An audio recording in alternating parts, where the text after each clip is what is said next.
my experience is a lot. Una, yung time management ko, sobrang hirap talaga. And pangalawang shoot namin, nagkabukol pa ako sa head because of the hair extension and stuff.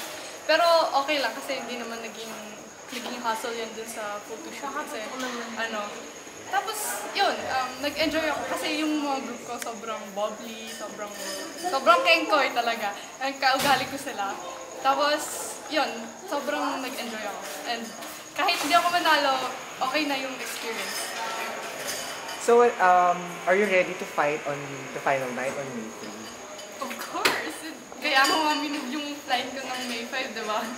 And I'll give it all my best. So, sino yung mga naging ka-close mo during the competition?